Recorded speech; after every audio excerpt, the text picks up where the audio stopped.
ಶಿವಂ associates ವಂಚನೆ ಕೇಸ್ಗೆ ಸಂಬಂಧಪಟ್ಟ ಹಾಗೆ ಇದೀಗ ತನಿಖೆ ಚುರುಕುಗೊಂಡಿದೆ.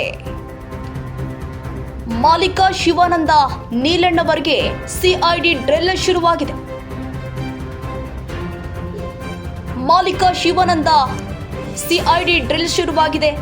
5 ದಿನ ಸಿಐಡಿ ಕಸ್ಟಡಿಗೆ ಕೊಟ್ಟಿರುವಂತಹ ಕೋರ್ಟ್, ಹೀಗಾಗಿ ತನಿಖೆ ಚುರುಕುಗೊಂಡಿದೆ.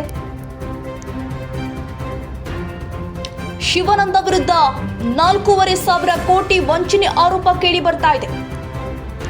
ಬರೋಬ್ಬರಿ 4,500 ಕೋಟಿ ವಂಚನೆ ಆರೋಪ ಕೇಳಿ ಬಂದಿರುವಂತದ್ದು.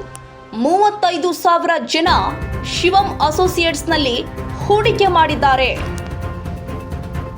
ಮಹಾವಂಚನೆ ಬೆಳಕಿಗೆ ಬಂದಿದೆ. ಈವರೆಗೆ ಶಿವಾನಂದ ವಿರುದ್ಧ ಹೂಡಿಕೆದಾರರ ದೂರಿಲ್ಲ.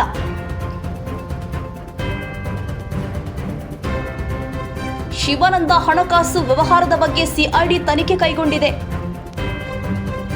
ಶಿವಾನಂದ ನೀಲಣ್ಣವರ್ ಹಣ ಸಂಗ್ರಹಿಸಿದ್ದೇ ರೋಚಕ ಎನ್ನಲಾಗ್ತಾ ಇದೆ.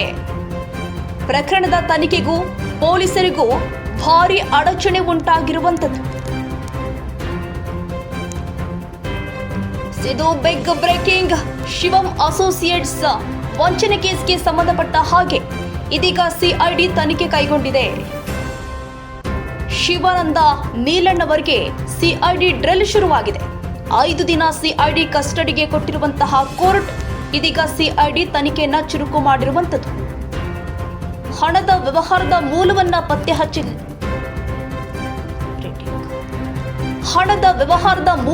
ಪತ್ತೆ ಹಚ್ಚಲಿಕ್ಕೆ ಸಿಐಡಿ ತನಿಖೆಯನ್ನ ಚುರುಕುಗೊಳಿಸಿರುವಂತದ್ದು.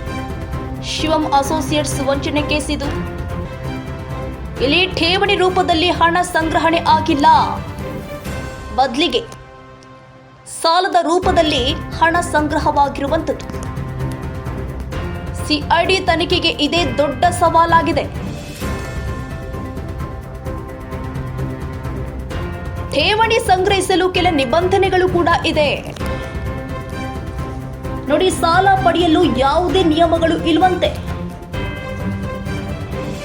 ಸಾಲವಾಗಿ ಪಡೆದಿರೋದಾಗಿ ತೋರಿಸಿರುವಂತಹ ಶಿವಾನಂದ ಇಲ್ಲಿಯ ತನಕ ಹೂಡಿಕೆದಾರರು ಯಾವುದೇ ದೂರನ್ನ ಕೊಟ್ಟಿಲ್ಲ. ವಿಚಾರಣೆಗೂ ಸಹಕರಿಸಿದ ಶಿವಾನಂದ ನೀಲಣ್ಣವರ್ ವಿಚಾರಣೆಗೆ ಸಹಕರಿಸ್ತಿಲ್ಲ. ಏನೇ ಪ್ರಶ್ನೆ ಮಾಡಿದ್ರು ಓಂ ನಮಃ ಶಿವಾಯ ಅಂತ ಉತ್ತರ ಕೊಡ್ತಿದ್ದಾರಂತೆ. ಇಂದು ಸಿಐಡಿ ಡಿಐಜಿ ಭೀಮಶಂಕರ್ ಗುಳೇದ್ ಅವರಿಂದ ಡ್ರಿಲ್ ನಡೆಯುತ್ತೆ. ಅಜ್ಞಾತ ಸ್ಥಳದಲ್ಲಿ ಶಿವಾನಂದ ವಿಚಾರಣೆಗೆ ಸಿಐಡಿ ಸಿದ್ಧತೆಯನ್ನ ಮಾಡಿಕೊಂಡಿರುವಂತದ್ದು. ಹೈಕೋರ್ಟ್ ಮೊರೆ ಹೋಗಲು ಶಿವಾನಂದ ತಯಾರಿಯನ್ನು ಕೂಡ ಮಾಡಿಕೊಂಡಿದ್ದಾರೆ. ಎಫ್ಐಆರ್ ರದ್ದು ಕೋರಿ ಹೈಕೋರ್ಟ್ಗೆ ಅರ್ಜಿ ಸಲ್ಲಿಸಲು ಸಿದ್ಧತೆ ಮಾಡಿಕೊಂಡಿದ್ದಾರೆ. ಸಾಲವಾಗಿ ಹಣ ಪಡೆದಿರೋ ಶಿವಾನಂದ ವಿಚಾರಣೆಗೂ ಸಹಕರಿಸ್ತಿಲ್ವಂತೆ. ಎಲ್ಲದಕ್ಕೂ ಓಂ ನಮಃ ಶಿವಾಯ ಅಂತ ಉತ್ತರ ಕೊಡ್ತಿದ್ದಾರಂತೆ. ಇದೀಗ ಸಿಐಡಿ ಅಧಿಕಾರಿಗಳು ತನಿಖೆಯನ್ನ ಚುರುಕುಗೊಳಿಸಿದ್ದಾರೆ. ತನಿಖೆ ನಂತರ ಸತ್ಯಾಸತ್ಯತೆ ಹೊರಬರಲಿದೆ. ಓನರ್ ಶಿವಾನಂದ ನೀಲಣ್ಣವರ್, ಇವನಿಗೆ ದಸ್ತಗಿರಿ ಕೂಡ ಮಾಡಲಾಗಿದೆ. ಈಗ ಅವನು ಪೊಲೀಸ್ ಕಸ್ಟಡಿಯಲ್ಲಿದ್ದಾನೆ. ಈ ಪ್ರಕರಣದ ವ್ಯಾಪ್ತಿ ಅಂತರ್ ಜಿಲ್ಲೆ ಇದೆ, ಅಂತರ್ ರಾಜ್ಯ ಕೂಡ ಇದೆ.